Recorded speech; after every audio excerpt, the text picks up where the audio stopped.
بسم اللہ الرحمن الرحیم الحمد للہ رب العالمین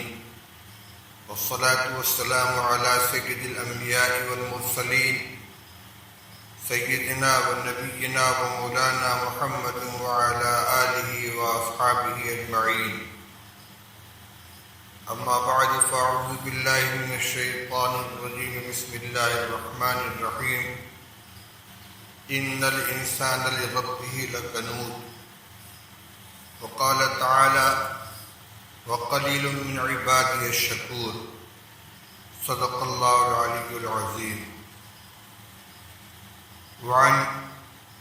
انس رضی اللہ تعالی عنہ قال قال رسول اللہ صلی اللہ علیہ وسلم ان اللہ تعالی لیرضى عن العبد ان یأکل الاکلة فیحمده علیها وَيَشْرَبَ الشَّرْبَةَ فَيَحْمَدُهُ عَلَيْهَا رواه مسلم. وعن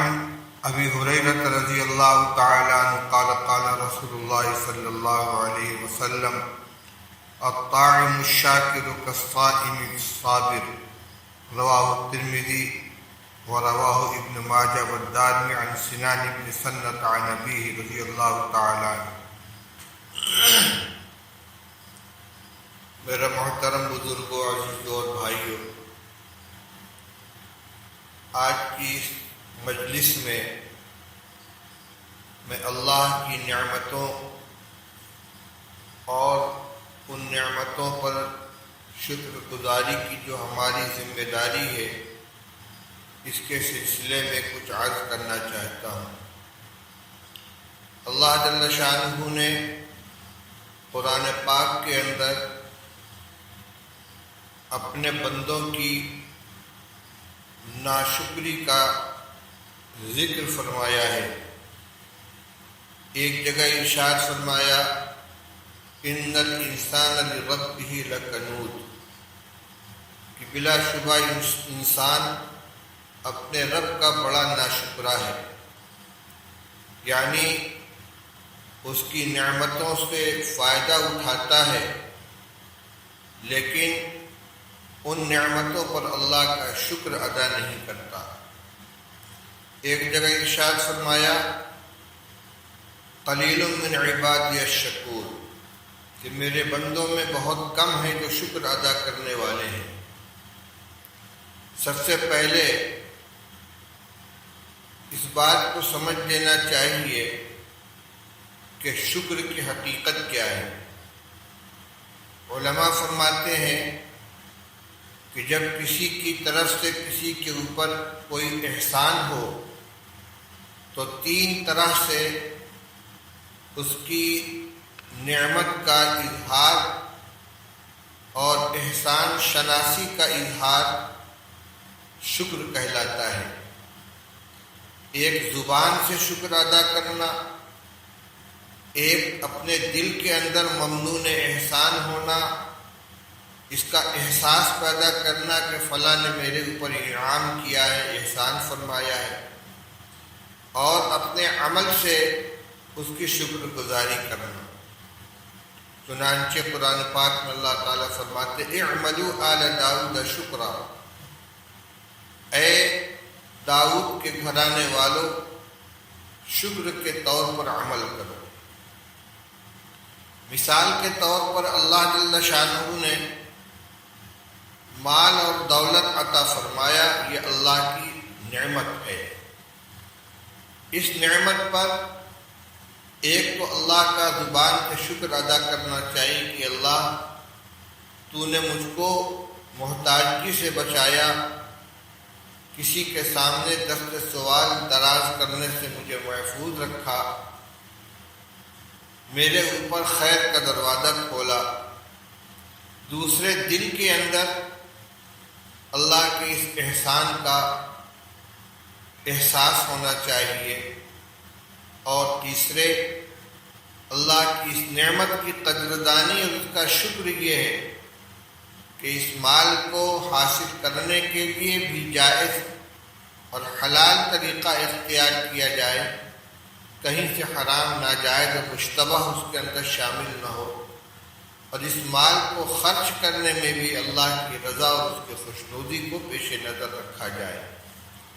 جہاں خرچ کرنا اللہ کو پسند ہو وہاں خرچ کیا جائے، جس موقع پر خرچ کرنا پسند ہو اس موقع پر خرچ کیا جائے، کیونکہ اگر اللہ کی دی ہوئی اس نعمت کو اس کی نافرمانی میں خرچ کیا جائے گا تو یہ عملی اعتبار سے اس مال کی اس نعمت کی ناقدری بھی ہے اور ناشکری بھی ہے۔ عربی کے ایک شاعر نے کہا ہے، افادتکم النعماء منی ثلاثۃ یدی ولسانی والفؤاد المحجبا، کہ تمہارے احسانات نے میری 3 چیزیں تمہاری بنا دی، ایک میرا ہاتھ، ایک میری زبان، ایک سینے میں چھپا ہوا دل۔ ہاتھ سے مراد قوت عمل ہے، یعنی تم نے میرے اوپر جو احسانات کیے تو اس احسان شناسی اور سپاس گزاری میں سراپا عمل بن گیا ہوں کہ میں تمہاری رضا اور خوشنودی کے لیے میرے ہاتھ کام کرتے ہیں، میری زبان تمہاری تعریف میں رد اللسان ہے، اور میرا قلب بھی ممنون احسان ہے، تمہارے احسانات کے شکر میں میرا دل پر ہے اور بھرا ہوا ہے۔ اب ہم دیکھیں کہ اللہ جل شانہ کے اوپر ہمارے اوپر کیا احسانات ہیں، کیا انعامات ہیں۔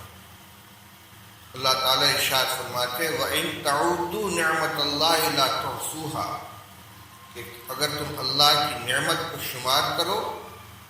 تو ان کو شمار نہیں کر سکتے۔ حضرت شیخ الحدیث مولانا محمد زکریا صاحب رحمۃ اللہ علیہ نے ایک عجیب نقطہ اس جگہ بیان فرمایا ہے، غالباً اپنے والد مولانا محمد یحییٰ صاحب رحمۃ اللہ علیہ کے حوالے سے، کہ اللہ تعالیٰ نے یہ نہیں فرمایا کہ اگر تم اللہ کی نعمتوں کو شمار کرنا چاہو تو شمار نہیں کر سکتے، بلکہ فرمایا کہ تم اگر اللہ کی نعمت کو شمار کرنا چاہو تو شمار نہیں کر سکتے۔ دونوں میں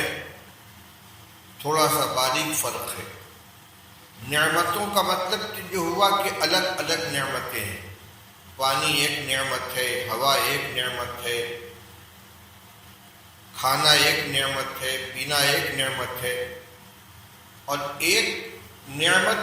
پانی ہے۔ اللہ کی نعمت کو شمار نہیں کر سکتے کا مطلب یہ ہو سکتا ہے کہ اللہ کی اس ایک نعمت کے اندر کتنے فوائد ہیں اور انسان کتنے طریقے سے اللہ کی اس نعمت سے نفع اٹھاتا ہے، فائدہ اٹھاتا ہے۔ اگر صرف اس کی جہتوں کو شمار کرنا چاہے، غور کرتا رہے، پہلو در پہلو نکلتے چلے جائیں گے اور وہ اس کی انتہا تک نہیں پہنچ سکے گا۔ سورج اللہ کی ایک نعمت ہے، دھوپ نکلتی ہے، اس ایک نعمت سے کتنے فائدے اٹھائے جاتے ہیں، عالم روشن ہوتا ہے، دنیا کی ہر چیز نظر آتی ہے، بقدر ضرورت تپش پیدا ہوتی ہے، اس سے غلے تیار ہوتے ہیں، اس کی جو شعاعیں ہیں ان سے کیا کیا فائدے حاصل کیے جاتے ہیں، بجلی بنائی جاتی ہے، اور جو نعمتیں جو فائدے اس سے ہو سکتے ہیں، تحقیقات اور معلومات حاصل کرنے کے ذریعے ان میں برابر اضافہ ہی ہوتا چلا جاتا ہے۔ انسان کے جسم کے اندر جو اللہ کی نعمتیں ہیں، آنکھ ایک نعمت ہے، کان ایک نعمت ہے، زبان ایک نعمت ہے، دل ایک نعمت ہے، اس ایک ایک نعمت سے اللہ تعالیٰ کی کتنے نفع اور کتنے فوائد اٹھائے جا رہے ہیں کہ انسان کے شمار سے باہر ہے۔ آج ہماری کوتاہی یہ ہے کہ ہم اللہ کی نعمتوں کے بارے میں سوچتے بھی نہیں، غور بھی نہیں کرتے، ہمارا ذہن بھی نہیں جاتا کہ یہ اللہ کی کوئی نعمت ہے جس سے ہم نفع اٹھا رہے ہیں، اور جب نعمت کے نعمت ہونے ہی کا احساس نہیں ہوگا تو اس کے اوپر شکر کیا ادا کریں۔ بڑی خرابی یہ ہے کہ اللہ کی جو نعمتیں ہم کو ملتی ہیں ان کی طرف ہماری توجہ نہیں ہوتی، اور اگر اللہ کی مصلحت سے، تقدیر کے فیصلے سے کسی ایک نعمت سے ہم محروم کر دیے جاتے ہیں یا ہمیں وہ نہیں دی جاتی، اس کا احساس زیادہ ہوتا ہے۔ لیکن جو نعمتیں ہمارے پاس ہیں ان نعمتوں کا احساس نہیں ہوتا، نہ ان کا شکر ادا کیا جاتا ہے۔ مثال کے طور پر ایک شخص ہے کہ جس کے پیر میں لنگ ہے، لیکن بولنے میں کوئی کمی نہیں، سننے میں کوئی کمی نہیں، دیکھنے میں کوئی کمی نہیں، دماغ صحیح کام کر رہا ہے، دل دھڑک رہا ہے، خون اپنی رگوں کے اندر گردش کر رہا ہے، ہضم کا نظام درست ہے، نیند وقت پر آتی ہے، وقت پر کھلتی ہے، پیشاب پاخانے میں کوئی دقت نہیں ہے، کھانا ہضم ہوتا ہے، پیشاب صحیح وقت پر خارج ہوتا ہے۔ یہ ساری کی ساری نعمتیں ہیں، ان نعمتوں کی طرف توجہ نہیں کیجیے، اللہ کے احسانات ہیں، لیکن ایک نعمت کہ دونوں پیر برابر نہیں پڑ رہے ہیں، اس کا احساس ہے کہ یہ میں لنگڑا ہوں، اور اس نعمت سے محرومی کی طرف بار بار توجہ جاتی ہے۔ میرے بھائیوں، اللہ کی ان نعمتوں کے بارے میں سوچیں جو اس نے ہمیں عطا فرما رکھی ہیں۔ یہی حال ہمارے گھروں کے اندر ہے۔ اللہ نے وقت پر ہمیں کھانا عطا فرما دیا، سب کچھ موجود ہے، روٹی بھی ہے، سالن بھی ہے، چاول بھی ہے۔ ایک ذرا سا اگر نمک مثال کے طور پر کم پڑ گیا تو آسمان سر کو اٹھا لیں گے، چیخ پکار مچائیں گے، کھانے میں نمک پھیکا ہو گیا، یا نمک زیادہ ہو گیا، یا مسالہ تیز ہو گیا۔ کہ اللہ کے بندو، یہ دیکھو کہ اللہ نے ساری چیزیں عطا فرمائی ہیں، جو چیزیں ملی ہیں ان کو دیکھو، جو چیز نہیں ہے اس ایک چیز کے نہ ہونے کا شکوہ، اس کی وجہ سے شکایت، یہ اللہ کی نعمت کی ناقدری ہے، اور نعمت کی ناقدری سے نعمت چھین لی جاتی ہے۔ اللہ تعالیٰ فرماتے ہیں لَإِن شَكَرْتُمْ لَأَزِيدَنَّكُمْ وَلَإِن كَفَرْتُمْ إِنَّ عَذَابِي لَشَدِيدٌ۔ اگر تم شکر ادا کرو گے تو ہم نعمت میں ضرور اضافہ کریں گے، اور اگر تم ناشکری کرو گے تو میری سزا بہت سخت ہے۔ ہم کتنی نعمتوں سے فائدہ اٹھانے۔ شیخ سعدی رحمۃ اللہ علیہ نے گلستہ کے مقدمے میں عجیب بات لکھی ہے۔ وہ فرماتے ہیں کہ سانس جب اندر جاتی ہے تو یہ موجب بقائے حیات ہے، اور جب کہ باہر نکلتی ہے تو مفرح ذات ہے۔ یعنی سانس کا اندر جانا، آکسیجن کا پھیپھڑے میں پہنچنا، یہ زندگی کی ایک ضرورت ہے، زندگی اس پر موقوف ہے۔ اور جب یہی سانس باہر نکلتی ہے کاربن ڈائی آکسائڈ کی شکل میں اندر کی گندگی کو لے کر، تو یہ ہماری صحت کی ضامن ہوتی ہے۔ شیخ فرماتے ہیں کہ ایک سانس میں دو نعمتیں ہیں، اور ایک نعمت پر ایک مرتبہ شکر ادا کرنا واجب ہے، تو ہر سانس میں 2 مرتبہ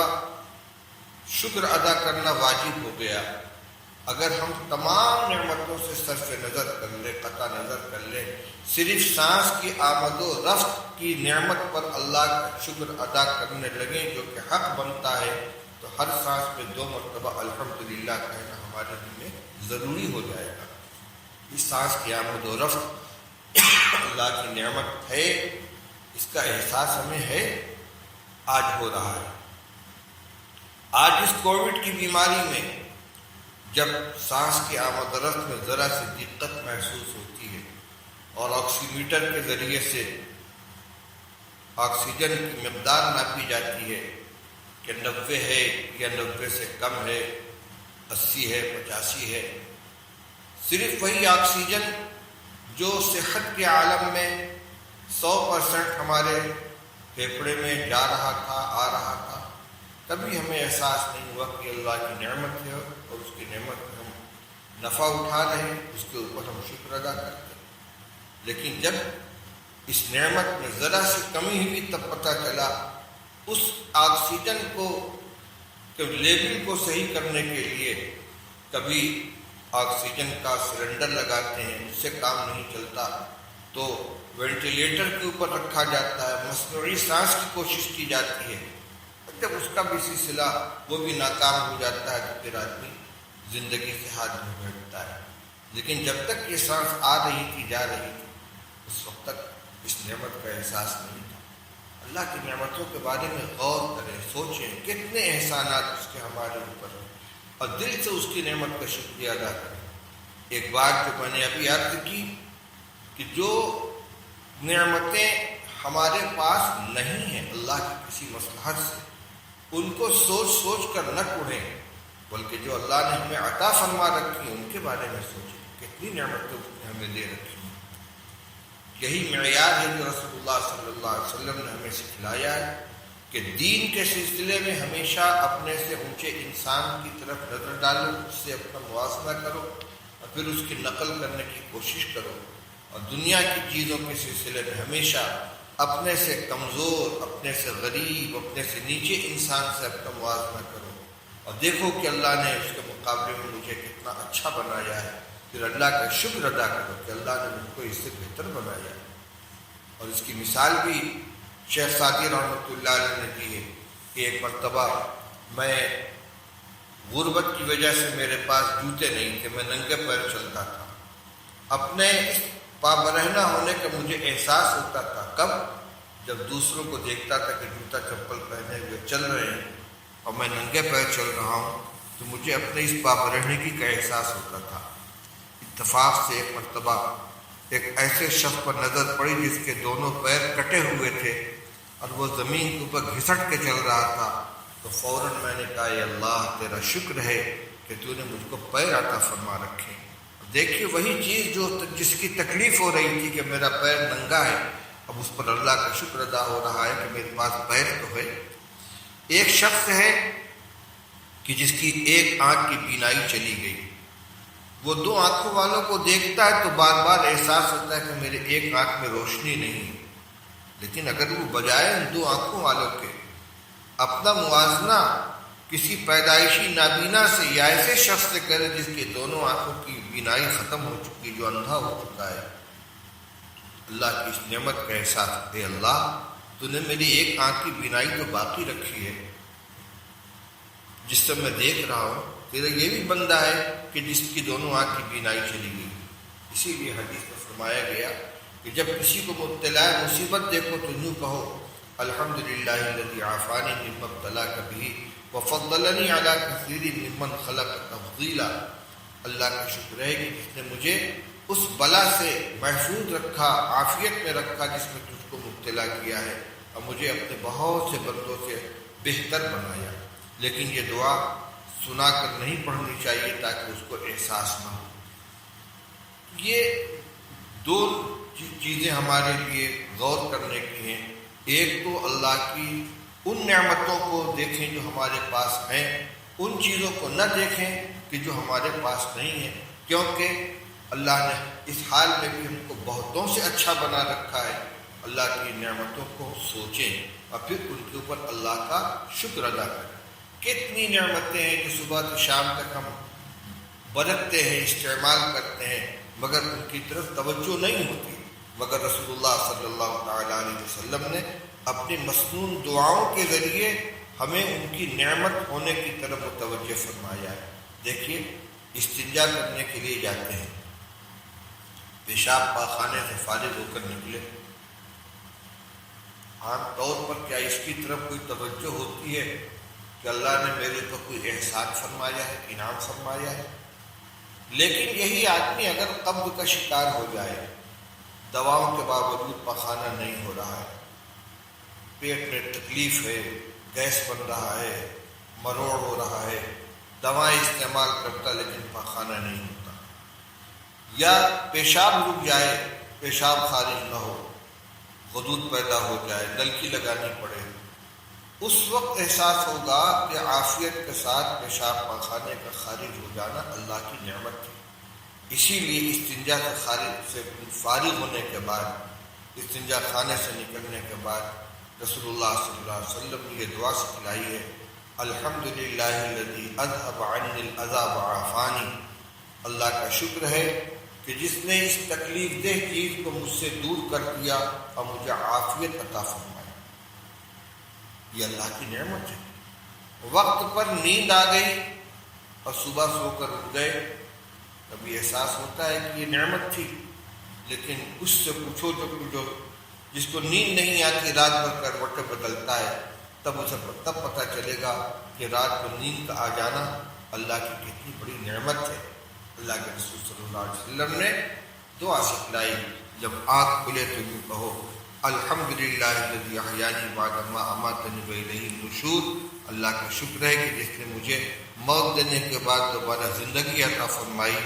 اور اسی کی طرف اٹھ کر جانا ہے، یعنی جب قیامت آئے گی کہ دوبارہ سور پھونکا جائے گا تو اٹھ کر اسی کے پاس جائیں۔ میں نے ابھی خطبے کے بعد ایک حدیث پڑھی تھی، رسول اللہ صلی اللہ تعالیٰ علیہ وسلم نے ارشاد فرمایا، حضرت انس رضی اللہ تعالیٰ عنہ کی روایت میں فرماتے ہیں کہ رسول اللہ صلی اللہ علیہ وسلم نے ارشاد فرمایا، ان اللہ لا یرضی عن العبد ان یاکل الاکلۃ فیحمدہ علیہا ویشرب الشربۃ فیحمدہ علیہا، رواہ مسلم۔ اللہ تعالیٰ بندے سے اس بات کو پسند کرتے ہیں، بندے کے اس عمل سے راضی ہوتے ہیں کہ ایک لقمہ کھائے اس پر اللہ کا شکر ادا کرے اور ایک گھونٹ پیے اس پر اللہ کا شکر ادا کرے۔ یہ چیز اللہ کو پسند ہے، اور کھانے کی شکل دیکھ کر ہی منہ بن جائے، چہرہ کا رنگ اتر جائے، کڑواہٹ طاری ہو جائے، اور اس کے بعد کسی طرح کھا پی کر زبان پہ شکر بھی ادا نہ ہو، یہ اللہ کی نعمت کی ناقدری ہے، ناشکری ہے۔ اللہ کے عذاب سے ڈرنا چاہیے، اس لیے کہ اللہ تعالیٰ ارشاد فرماتے ہیں لئن شکرتم لازیدنکم ولئن کفرتم ان عذابی لشدید۔ اگر تم شکر ادا کرو گے تو ہم تمہاری نعمت میں اضافہ کریں گے، اور ناشکری کرو گے تو میری سزا بھی بہت سخت ہے۔ سزا یہی کہ جو مل رہا ہے یہ بھی نہ ملے، اس سے بھی بدتر ملے۔ اسی طرح کھانے کے بعد شکر ادا کرنے پر اجر بھی ملتا ہے۔ عن ابی ہریرہ رضی اللہ تعالیٰ عنہ قال قال رسول اللہ صلی اللہ علیہ وسلم الطاعم الشاکر کالصائم الصابر، کھا کر شکر ادا کرنے والا اس شخص کے جیسا ہے کہ جو روزہ رکھے اور صبر کرے۔ یعنی ایک وہ شخص ہے کہ جو بھوکا پیاسا رہتا ہے روزے کی نیت سے، تو روزے میں کھانے پینے سے آدمی اپنے کو روکے رکھتا ہے صبح صادق سے لے کر غروب آفتاب تک۔ یہ عبادت ہے، اس پر اجر و ثواب ملتا ہے۔ رسول اللہ صلی اللہ تعالیٰ علیہ وسلم ارشاد فرماتے ہیں کہ جس طرح کھانے پینے سے اپنے کو روک کر روزہ رکھنے پر اللہ کی طرف سے اجر و ثواب ملتا ہے، اسی طرح اللہ کی نعمت کو استعمال کر کے کھانا کھا کر اللہ کا شکر ادا کیا جائے، اس پر بھی اللہ تعالیٰ اجر و ثواب عطا فرماتے ہیں۔ اسی لیے کھانے کے بعد دعا سکھلائی گئی ہے۔ فرمایا عن ابی سعید الخدری رضی اللہ تعالیٰ عنہ قال کان رسول اللہ صلی اللہ علیہ وسلم اذا فرغ من طعامه قال الحمد للہ الذی اطعمنا وسقانا وجعلنا مسلمین، رواہ الترمذی۔ ابو سعید خدری رضی اللہ تعالیٰ عنہ فرماتے ہیں کہ رسول اللہ صلی اللہ تعالیٰ علیہ وسلم جب اپنے کھانے سے فارغ ہوتے تھے تو یوں فرماتے تھے اللہ کا شکر ہے جس نے ہمیں کھلایا، ہمیں پلایا اور ہمیں مسلمان بنایا۔ آج کتنے لوگ ہیں کہ جو کھانے کے بعد اس مسنون دعا کو پڑھتے ہیں، زبان سے بھی پڑھیں، اللہ کا شکر بھی ادا کریں، سوکھی روٹی بھی ملے تو وہ بھی اللہ کا انعام ہے۔ یہ بخاری مسلم مشکات شریف کی کتاب الاطعمہ میرے سامنے ہے، اس میں کتنی روایتیں آ رہی ہیں کہ رسول اللہ صلی اللہ تعالیٰ علیہ وسلم کے سامنے کھجور آیا ہے، آپ فرماتے ہیں کہ لا یجوع اہل بیت عندہم التمر، وہ گھر بھوکا نہیں کہلائے گا کہ جس کے گھر میں چھوارا موجود ہو، جس کے گھر میں صرف چھوارا ہے۔ اسی طریقے سے جس گھر کے اندر سوکھی روٹی اور سرکہ ہے اس کے اوپر آپ اللہ کا شکر ادا کر رہے ہیں کہ اللہ کی نعمت ہے۔ عن جابر رضی اللہ تعالیٰ عنہ قال سأل ان النبي صلی اللہ علیہ وسلم سأل اہلہ الادم فقالوا ما عندنا الا خل فدعا به فجعل يأكل به ويقول نعم الادام الخل نعم الادام الخل۔ حضرت جابر رضی اللہ عنہ فرماتے ہیں کہ نبی کریم صلی اللہ تعالیٰ علیہ وسلم نے گھر والوں سے سالن کے بارے میں پوچھا سالن ہر وہ چیز جو روٹی سے لگا کر کھائی جائے۔ لوگوں نے کہا یا رسول اللہ، گھر والوں نے کہا کہ ہمارے پاس کوئی سالن نہیں ہے سوائے سرکہ کے۔